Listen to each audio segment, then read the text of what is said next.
আসসালামু আলাইকুম ভাই লোক, কি অবস্থা সবার? সবাই কেমন আছেন? আশা করি ভালো। আলহামদুলিল্লাহ আমিও ভালো আছি। এই মুহূর্তে যে যেখান থেকে আমাকে দেখতে পাচ্ছেন, প্লিজ এই ভিডিওতে একটা লাইক করে দিবেন এবং অবশ্যই চ্যানেলে প্রথমবার হয়ে থাকলে চ্যানেলটি সাবস্ক্রাইব করে পাশে থাকার জন্য বিনীত অনুরোধ জানাচ্ছি। আজ কোন বিষয় নিয়ে কথা হবে অলরেডি ভিডিও টাইটেল এবং থাম্বনেল দেখে বুঝে গেছেন। আপনাদের অনেক অনেক রিকোয়েস্টের বিনিময়ে আজকের এই ভিডিওটা বানাচ্ছি।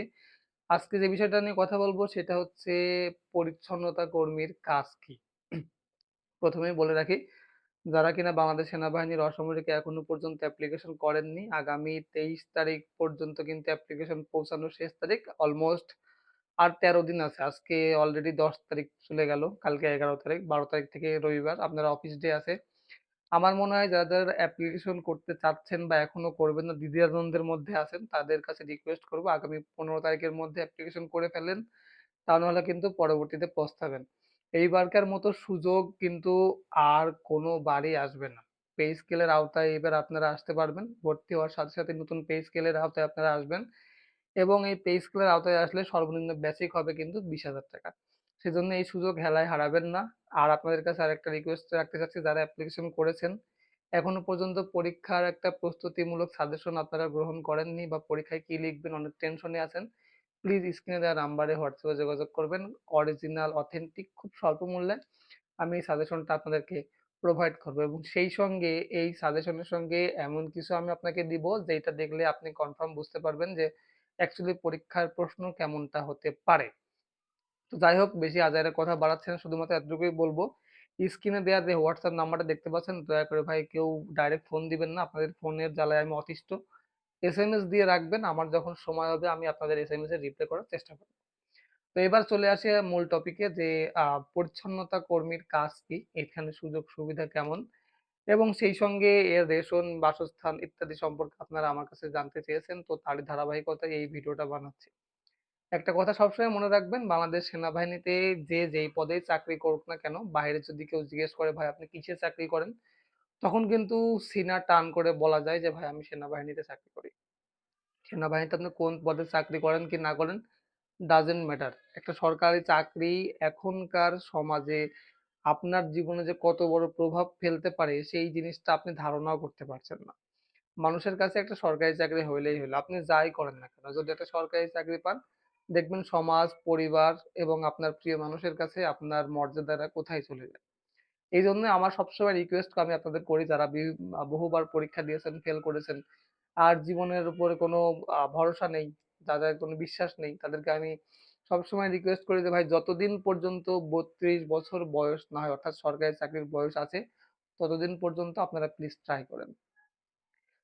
সাধারণত পরিচ্ছন্ন কর্মী বলতে আমরা যেটা বুঝি যে আমরা ঝাড়ুদারকে, এটা আমরা ঝাড়ুদার ঝাড়ুদার বোঝাই আরকি। এবং ঝাড়ুদার ছাড়াও আরো অন্যান্য বিভিন্ন রকম কাজকর্মকে বোঝায়, সেটা আর অন ক্যামেরায় বললাম না। আশা করি আপনারা বুঝতে পারছেন যে পরিচ্ছন্নতা কর্মীর কাজ আসলে খুব একটা আহামরি যে পরিশ্রমের কাজ, বিষয়টা সেরকম না। আমরা কিন্তু আমাদের ঘর বাড়ি, বাড়ির আশেপাশে কিন্তু ময়লা আবর্জনা আমরা নিজেরাই পরিষ্কার করি এবং সেই ক্ষেত্রে এইটাকে যারা ছোট মনে করে বা ছোট চোখে দেখে, আমি কখনোই তাদেরকে অ্যাপ্রিশিয়েট করি না।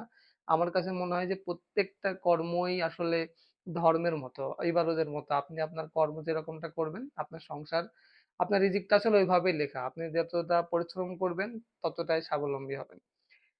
পরিচ্ছন্নতা কর্মীর ডিউটি সপ্তাহে ৭ দিন, এবং যদি আপনি কোনো সেবামূলক প্রতিষ্ঠানে না হন তাহলে সপ্তাহে ৫ দিন। শুক্রবার, শনিবার বন্ধ পাবেন এবং বছরে ৫৩ দিন ছুটি পাবেন। সেই সঙ্গে ৫ জনের রেশন পাবেন। সিএমএইচ এ চিকিৎসার ব্যবস্থা রয়েছে আপনার এবং বাসস্থানের কথা যদি বলি, হ্যাঁ, আপনি এনসি যারা আছে, অর্থাৎ পরিচ্ছন্ন কর্মী যারা আছে, তারা 100% কিন্তু বাংলাদেশ সেনাবাহিনীতে যারা চাকরি করে তারা 100% ভিতরে কোয়ার্টার পায়। সেনানিবাসের ভিতরে বাসস্থানের সুযোগ সুবিধা রয়েছে এবং সেই সঙ্গে যদি আপনার কোনো ছেলে মেয়ে থাকে তাহলে ক্যান্টনমেন্ট বোর্ড স্কুলে পড়ার মতো সুব্যবস্থা আছে। শিক্ষা প্রাঙ্গণে আপনি কি জব করেন কি না করেন, ইটস ডাজন্ট ম্যাটার। আপনার সন্তান বাংলাদেশ সেনাবাহিনীর কাছে একটা রত্নের মতো বা একটা স্বর্ণখচিত একটা কিছু। আপনি যে পদেই চাকরি করেন না কেন, আপনার বাচ্চা যদি সেই লেভেলের যোগ্যতা তার থাকে, তাহলে ক্যান্টনমেন্টে একজন অফিসারের সন্তান যে লেভেলে বা যে স্ট্যান্ডার্ডে লেখাপড়া করবে, যেই স্কুলে বা কলেজে, আপনার বাচ্চাও সেই স্কুলে অথবা সেই কলেজে লেখাপড়া করার সুযোগ পাবে। তো এই অপরচুনিটিটা কখনোই হারাবেন না। এবং একটা কথা মনে রাখবেন, আপনার কর্মই সবচাইতে বড় ধর্ম।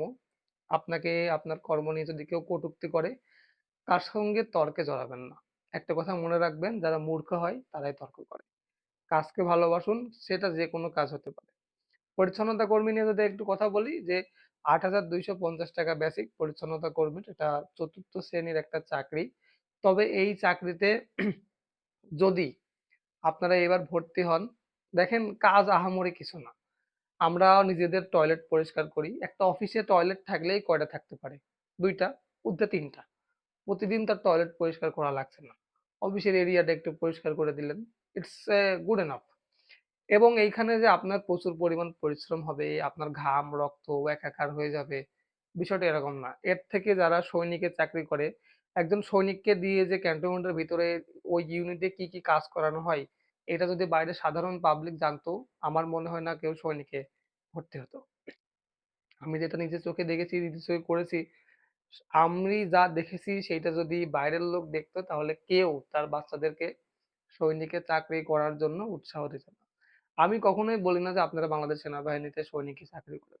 আমি শুধু আপনাদেরকে এতটুকু রিকোয়েস্ট করি যে বাংলাদেশ সেনাবাহিনীর অসামরিকের বা সিভিলে যে চাকরিগুলো আছে, এইখানে আপনি চাকরি করতে পারবেন। আপনি যতদিন না পর্যন্ত ৫৯ বছর বয়স না হয়। অর্থাৎ আপনি যদি ১৮ বছর এখানে ভর্তি হন, প্রায় ৪০-৪১ বছর আপনি এখানে চাকরি করার সুযোগ পাবেন। সেই সঙ্গে বেতন, রেশন, বাসস্থান, চিকিৎসা সব পাবেন, এভরিথিং। তো এই সুযোগ কখনোই হেলায় হারাবেন না, এবং পরিচ্ছন্নতা কর্মীর চাকরি মোটেও খারাপ না। কে কি বলল না বলল, প্লিজ আপনাদের কাছে আমার রিকোয়েস্ট থাকবে, এই বিষয়টা কেউ গ্রাহ্য করবেন না, কানেই দিবেন না।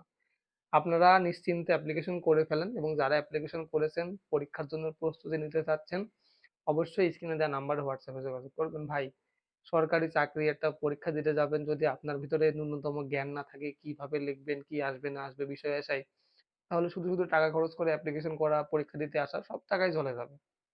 আমাকে বিলিভ করেন, আপনারা অনেকেই আমাকে বিলিভ করেন, সেই জন্যই আসলে আমি ক্যামেরার সামনে বসে কথা বলি। আপনাদের জন্যই ইউটিউবের মতো একটা বড় প্ল্যাটফর্মে আমার ছোট একটা চ্যানেল আছে, টুকটাক কিছু নামডাক আছে। তো এটা আমার কাছে অনেক। এবং আমি আপনাদেরকে গ্যারান্টি দিয়ে বলতে বলতে চাই যে, লিখিত পরীক্ষায় যদি আপনি উত্তীর্ণ না হতে পারেন, কোনোভাবেই চাকরির যে পরবর্তী ধাপটা আছে, অর্থাৎ ভাইবা পরীক্ষায় কোনোভাবেই আপনি যেতে পারবেন না। ওই পর্যন্ত যাওয়ার সুযোগই পাবেন না। এজন্য বলছি যে লিখিত পরীক্ষায় টিকা বা মেধা তালিকায় টিকা একজন চাকরির প্রার্থীর জন্য সবথেকে বেশি গুরুত্বপূর্ণ। আপনাদের কাছে আমি হাত জোড় করে রিকোয়েস্ট করছি, পরীক্ষার ২৩ তারিখ পর্যন্ত আবেদন শেষ পৌঁছানো, যাচাই বাছাইয়ের পরে আগস্টের ২০ তারিখের পর থেকে কিন্তু পরীক্ষা শুরু হয়ে যাবে। অর্থাৎ হাতে প্রায় ১ মাস সময়।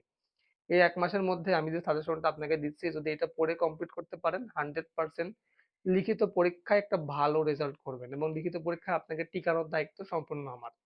মনে করেন যদি আপনি লেখাপড়া করে এটা কমপ্লিট করতে পারেন, 100% লিখিত পরীক্ষায় টিকতে পারবেন। এজন্য আপনাদের কাছে রিকোয়েস্ট করব, প্লিজ হেলায় অবহেলা করেন না।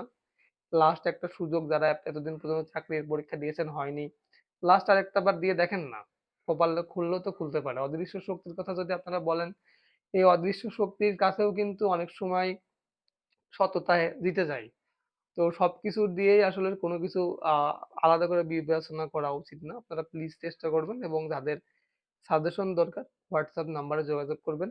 খুব স্বল্প মূল্যে অরিজিনাল অথেন্টিক একটা সাজেশন আমি আপনাদেরকে প্রোভাইড করব।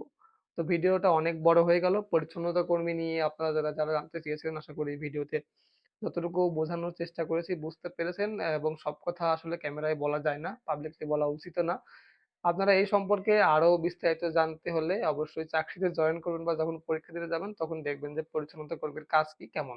আশা করি আপনাদের খারাপ লাগবে না, এবং আপনারা হতাশও হবেন না। তো যাই হোক, ভিডিও অনেক বেশি বড় হয়ে গেল। আর বেশি বকবক করছি না। পরবর্তী ভিডিও দেখার আমন্ত্রণ জানিয়ে আমি রাজ আজকের মতো এখানে বিদায় নিচ্ছি। সবাই ভালো থাকবেন, সুস্থ থাকবেন। আল্লাহ হাফেজ।